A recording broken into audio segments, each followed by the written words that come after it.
They say it's just a piece of land, but ships that sailed near it vanished. At night, the fog covers it like a veil, and something metal groans beneath the waves. Old maps don't mark it anymore. And the military? They say it never existed. But in 1943, a royal yacht entered Shooter's Island and was never seen again. Locals say the sea swallowed it whole, and what's still hiding under the water hasn't moved in 80 years. But it's not dead. It's waiting. Welcome to a new story. This is John, your storyteller. I'm the voiceover artist for this channel, Historia Unseen. And what you're about to hear is real. Let's begin. They saw the ship go in, but no one saw it come out. Just beyond New York City, there's an island no one talks about. It once held the most powerful warships and the most expensive royal yachts. But today, it holds rusted bones of steel and memories the government won't confirm. Shooter's Island didn't just build ships. It built secrets. Secrets that float in the tide and whisper in the fog. And what lies beneath its waters hasn't moved in 80 years. But it might not be dead. It might be waiting. Before the war, before the rust, Shooter's Island was alive. In the late 1800s, New York City was growing fast. The skyline was rising, factories were booming, and the harbor was full of ships bringing goods, people, and power. Just between Staten Island and New Jersey, a small patch of land floated in the harbor, quiet, muddy, forgotten. But men with money saw something else.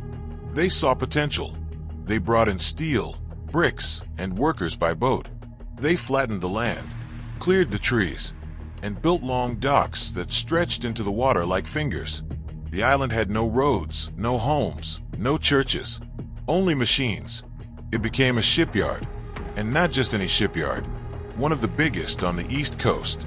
Soon, the air was filled with the sound of hammers, fire from welding torches, and the deep, echoing clang of iron plates being sealed into hulls.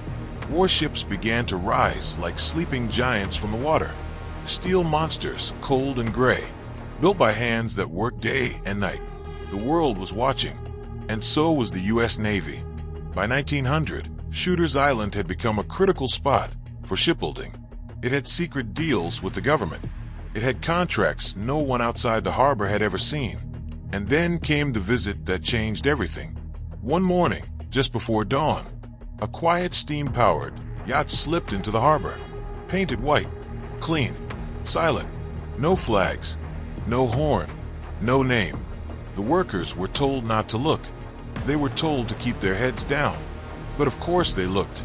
Some said it was a British royal vessel. Others said it carried diplomats from Russia. A few believed it belonged to an American billionaire who didn't want to be seen. Whoever it was, they met with military officers on the island, and they left nothing behind, except a strong smell of fuel and a whisper that something new was coming. Weeks later, construction on the island doubled. More ships, bigger hulls, strange blueprints with missing labels, and security guards with no names on their uniforms. Shooter's Island had changed. It was no longer just a shipyard. It had become a gateway, a place where old power met new machines, where kings, spies, and officers came in silence.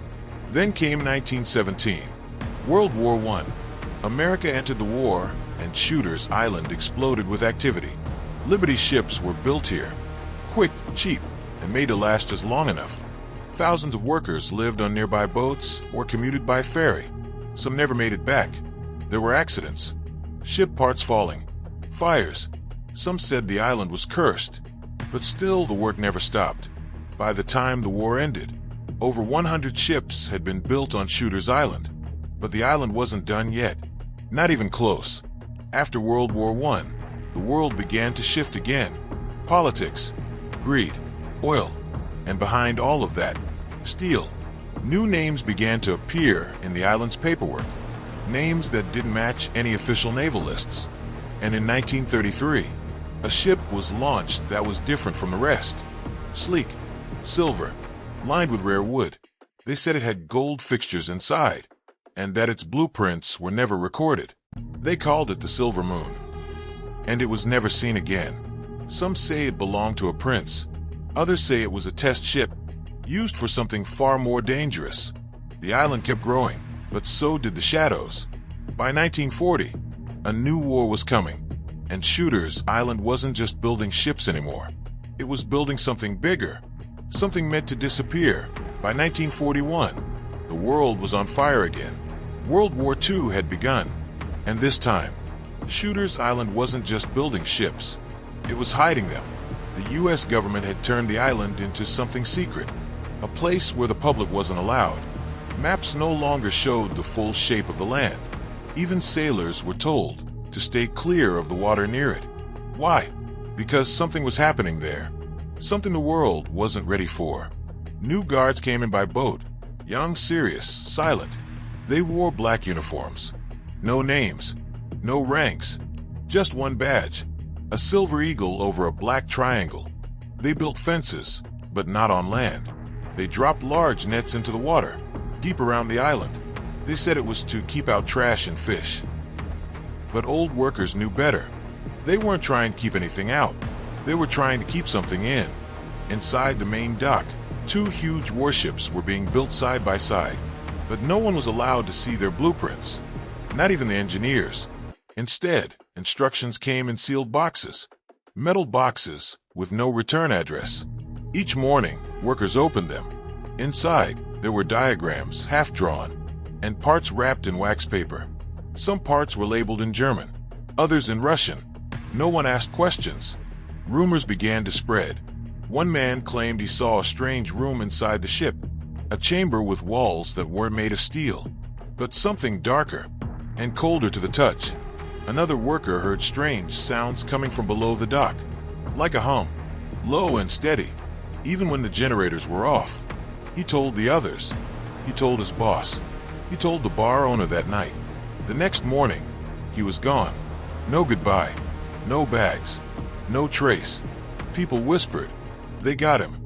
Then, one night in 1943, the island lit up. Flames. Smoke. Screaming metal. But no alarms were raised. No fire boats were sent. The Navy made no announcements. The next day, the island was locked down. Military ships surrounded it, and something large was dragged underwater. A single photo survived, taken from a rooftop miles away. It showed a thick black shape, like the side of a ship, but curved in a strange way, not like any warship ever seen before. And then silence. Shooter's Island went dark. All construction stopped. No ships left the docks. No men were seen working. It was as if the entire island had fallen asleep. But one man knew better. His name was Thomas Greer. He worked the ferry routes, bringing supplies to docks all around Staten Island. He had made small deliveries to the island before, bread, milk, dry meat. But after the fire, he noticed something strange. The crates he was delivering weren't food anymore. They were sealed metal containers, heavy, cold, and humming. Each box had one word stamped on the side. Echo. He asked once, "What's inside?" The soldier looked at him, smiled, and said, "Don't open it if you like sleeping at night." Thomas never asked again, but he did something else. He started writing everything down, every shipment, every name, every sound, and he hid those notes inside a Bible in his home. That Bible was found 47 years later, after Thomas died, covered in dust, wrapped in plastic, and in it were the last known records of what happened on Shooter's Island. The last entry said, 2 new ships arrived. One makes no sound. The other does not reflect light. People who live near the harbor say the water around the island is strange. Too still. Too quiet. Sometimes it pulses. Divers who've gone near the dock say there's something big below it. Something shaped like a ship, but covered in vines and rust. With no name. Just a symbol, etched into its side, a black triangle, and it's still there, years before the island burned, before the guards and strange shipments. Shooter's Island had a visitor that changed everything. It came in silence, no announcement, no horn, no flag, just a sleek, polished yacht, white as snow, moving through the fog like a ghost. It docked quietly near the south edge of the island. Only 2 men stepped out. One in military dress, the other in a long dark coat, and a silver pin shaped like a crown. The workers were told to stop and face away, to not look, to not ask. But one did. His name was Leonard Pike. He was young, curious, and foolish. He hid behind a steel beam and watched. What he saw that day, he didn't speak of for 20 years. He told his story in 1965, right before he passed away. He said the man in the crown pin walked like royalty. He carried a briefcase, old, made of red leather, with gold trim.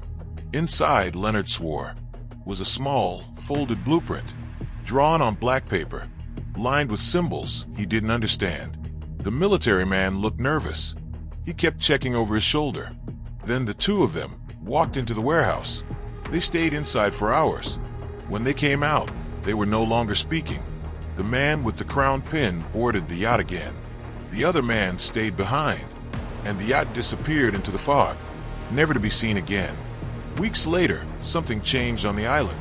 A new ship was started, larger than any before.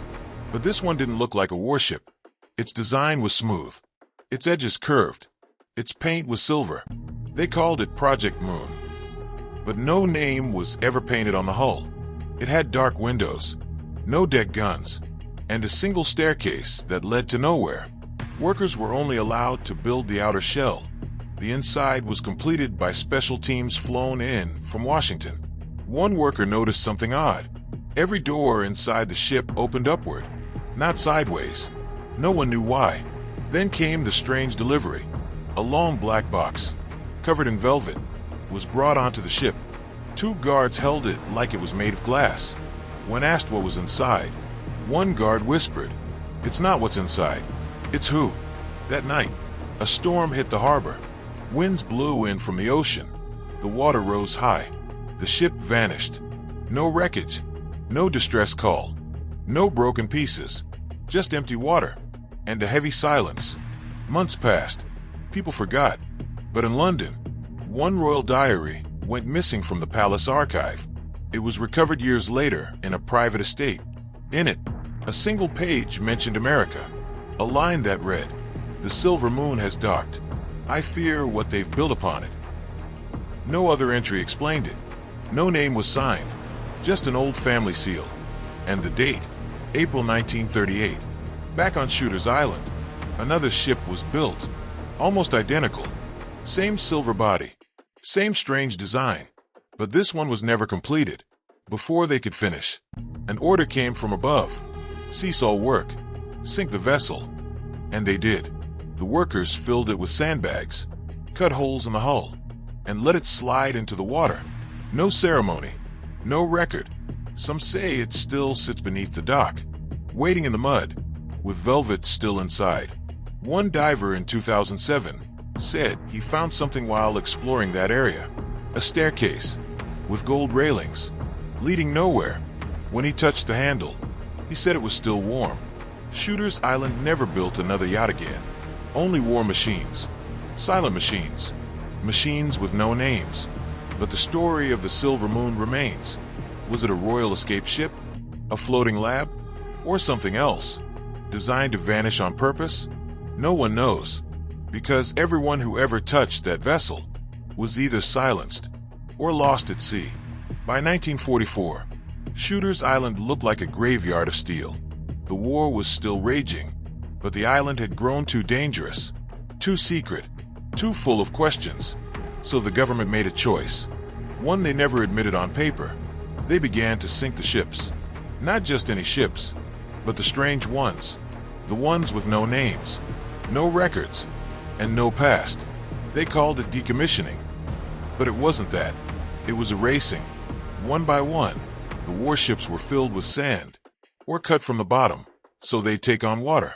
Some were dragged by tugboats out past the docks, then quietly released into the current.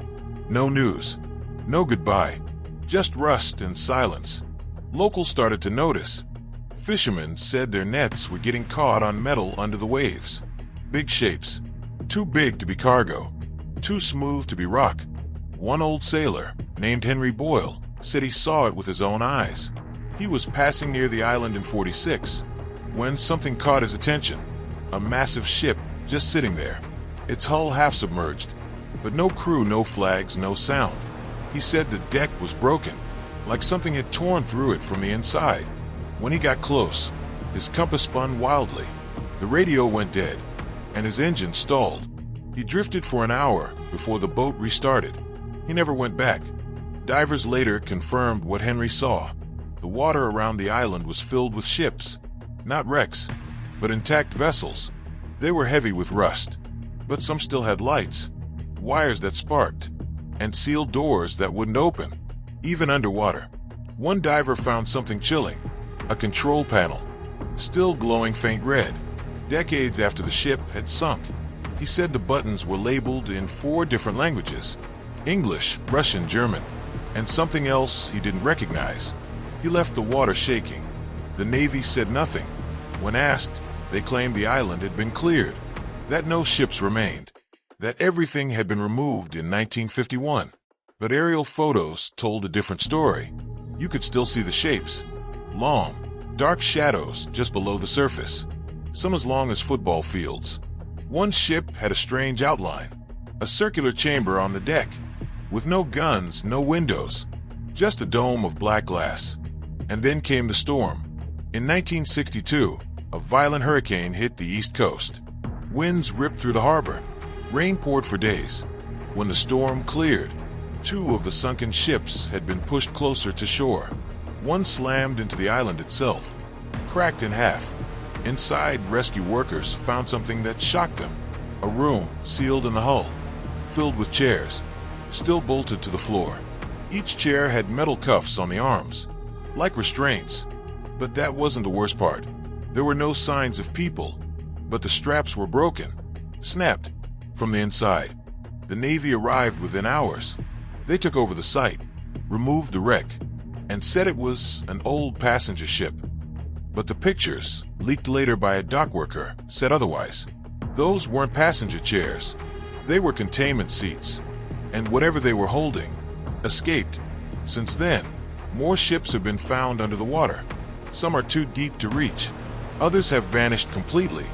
But every now and then, a piece floats up. A door, a torn panel, or worse, a nameplate that's been filed clean. No numbers, no ship name, just silence. Locals say the sea has its own memory, that it never forgets what's buried. And Shooter's Island? It buried more than just steel. It buried secrets. Secrets still sleeping in the tide, waiting for someone to wake them up. By 1978, Shooter's Island had vanished from the news, and from most people's minds. But behind the scenes, it had become something far more dangerous. It wasn't just forgotten. It was classified. In a dusty federal storage room in Maryland, a box sat untouched for years, stamped in red, property of naval intelligence. But inside were CIA documents. Someone had mixed the boxes, or maybe they were never meant to be found. That box was opened in 1994 by a low-level archivist named Sarah Mallon. She wasn't supposed to be reading it, but curiosity is louder than rules. What she found inside changed everything. The first folder was thin, old reports, simple, until she turned the last page. It showed a satellite photo, grainy black and white, but clear enough to see the outline of something underwater. A ship with a hexagonal tower, buried in the mud near Shooter's Island. That shape wasn't from any known U.S. Navy model, not even experimental. Sarah kept reading. The next file was labeled Operation Ghost Echo. No date, no signature, only 5 pages. It described a test run, not on water, but through water. A sound weapon, low frequency, silent to humans, but able to disable engines, electronics, even a person's nervous system. Test location, Shooter's Island, 1943. Then came the personnel list. 37 names, each marked status, missing. But next to one name, a handwritten note, last seen near Vault 4, claimed the ship responded when spoken to. File closed. Sarah didn't understand it. Vaults. Responded? She took a photo of the page and went home. That night, she received a call from a block number. A man's voice whispered, "You were not cleared to view Echo." Then silence. She never returned to work. A year later, Her apartment caught fire. Nothing survived, except her dog, and the photo of the document. The image was leaked online. For years, people thought it was fake, until a diver named Malik Jennings came forward. He said he'd been diving off Shooters Island for years, looking for old metal to sell. He claimed he once found a hatch, round, bolted shut, with a symbol etched into it, a triangle, with a vertical line through the middle. Just like the photo from the Echo file, he knocked on the hatch 3 times. Then he heard it, a knockback. He never returned to that spot, but he shared the location. In 2002, a private marine company sent drones into the water. They were testing sonar equipment, but what they found wasn't rock. It was a structure, large, deep, still holding pressure. One of the sonar scans showed what looked like a window, but not made of glass. It reflected nothing. It absorbed light. They called it black mirror metal, and no known alloy matched its signature. When they tried to pull the footage from the drives the next day, the files were gone, wiped. That same month, a new file was added to CIA cold case records. Just one sentence: Echo remains dormant. Recommend no further tests. No test, or no awakening. Nobody knows.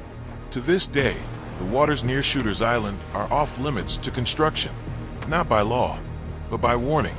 Local workers tell newcomers, don't drill there. It hums. Even ships that pass too close report engine drops, navigation glitches, radio interference, and on rare nights, fishermen say the water gives off a low vibration, like something old is breathing beneath it. So what was Operation Ghost Echo? A sound weapon? A failed experiment? Or something else? Buried and forgotten on purpose? The files end here, but the island doesn't. It's still there, still quiet, still waiting for someone to knock again. For years, Shooters Island had gone quiet. No ships, no workers, no reporters, only rust and fog. But silence doesn't last forever. In 2009, a group of young explorers started a YouTube channel. They called themselves the Forgotten Maps. Their goal: visit abandoned places around America. One day, a man left a strange comment on one of their videos. If you want real history, go to Shooters Island, but don't stay after dark. They ignored it at first, until it showed up again.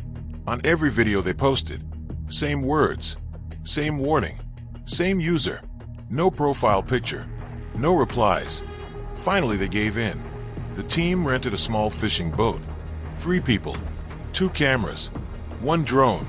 They set out early in the morning and reached the island in less than an hour. What they saw shocked them. Dozens of metal frames poking out of the shallow water. Giant, rusted beams twisted by time. Old docks collapsed. Barrels, some sealed, some open and empty. The island looked dead, but the cameras kept recording. Then the drone took off. It flew over the eastern side, a part of the island covered in vines and broken steel. That's when the drone glitched. The live feed turned white, then static, then nothing. The team tried to restart it, but something was wrong. The controller showed a new location, one they hadn't programmed. Coordinates pointing beneath the island. They wrote it down and left. Back home, they searched the coordinates online. Nothing came up. Not in maps, not in military databases, not in old construction records. So they posted their video, but it was flagged and removed within 24 hours. The reason? Violates national security protocols. No strike, no warning, just gone. That's when people started talking. Locals from Staten Island said they'd heard strange things for years. Boats that stalled near the island, dogs that refused to go near the shore, buzzing in the water late at night. One man, a retired Coast Guard worker, shared something chilling. He once sailed past the island during a midnight patrol. His boat shook, not from wind, but from sound. A deep, slow rumble, like something moving under the ship. He looked into the water and saw a shadow, long, curved. Then it was gone. He never told anyone until now. After that YouTube video vanished, more explorers tried to go. Some were turned back by Coast Guard patrols. Others made it to the island, but never posted again. Except for one, A young woman named Danny Rivers uploaded a single photo before her channel went dark. It showed the inside of a rusted control room, broken screens, and a large metal lever. On the wall behind it, 3 words were scratched in with a sharp object: "Do not wake." The photo spread fast. Reddit, Twitter, private forums. And for the first time, Shooter's Island had a new nickname: the Silent Dock. People claimed it was more than just a shipyard. Some believed it was a gate. Others, a listening post for things not human. One theory said the warships weren't just machines. They were hosts, built for passengers who never left. And now they wait. Since then, sonar scans around the island have picked up strange signals, pulses that rise then fall, like a heartbeat. One marine tech said the readings matched organic movement. But that's impossible. Ships don't breathe, do they? In 2023, a new drone company tried to scan the sea floor. The drone lasted 4 minutes. Its last photo: a steel door, wide open, and behind it, nothing but black. The story of Shooter's Island is no longer just legend. It's real. The warnings were true. The ghosts were never just ghosts. And what waits beneath that island might not be sleeping anymore. In the spring of 2024, something finally broke the surface. A fisherman near the harbor radioed the Coast Guard. He said something was floating just south of Shooter's Island. Big, steel, and alive with sound. The guard laughed at first, but when they arrived, the water was boiling. Not from heat, but from vibration. The sea pulsed like a drumbeat, and in the center of it was a ship. Not a new ship, not something modern. It looked ancient, but untouched by rust. Silver skin, no windows, no name. Just one thing carved into its side. A symbol, a triangle, cut with a line through the center. The same mark from the old CIA files, from the divers, from the hatch that knocked back. They called for backup, but by the time help arrived, the ship was gone. No splash, no movement, just gone. Later that week, reports came in from a Navy base nearby. Their underwater microphones had picked up something. Not sonar, not whales, not machines. A voice, slow, metallic, repeating 2 words: "We remember." After that, the government moved fast. They closed the waters, brought in ships, and dropped black containers into the sea, just like in the old files. Locals say they saw helicopters fly in at night, with no lights and no markings. Something was being covered again, something huge. But they missed one thing: a small team of divers, the last members of the Forgotten Maps channel, had returned to the island before the lockdown. They had one drone, one battery, one chance. What it captured was never supposed to be seen. The footage shows a chamber under the dock, long and dark, with rows of chairs. Each seat held a human figure, wearing faded uniforms, eyes closed. But they weren't skeletons. They weren't decaying. They were preserved, like they had never aged. And in the back of the room, one figure was standing, head tilted, facing the camera, not blinking. The video cuts to black. That footage was leaked for just 12 minutes online. Thousands saw it. Then it vanished. The channel was deleted. The name scrubbed. No interviews. No proof left. Except the stories. Today, Shooter's Island is fenced off, surrounded by government patrols. No boats allowed. No drones. No media. The official reason? Unstable land and underwater hazards. But those who've lived near it for years know better. They say the island is still humming, still pulsing at night, like a heart that refuses to stop. And sometimes, when the fog is thick and the moon is high, you can still see it. That silver ship, just for a second, then gone, like it was never there, like it's waiting for the right time to rise again. So what is the truth below? Was it a war experiment? A royal secret? A gate to something beyond our understanding? No one will say, because no one wants to know what happens when it finally wakes up.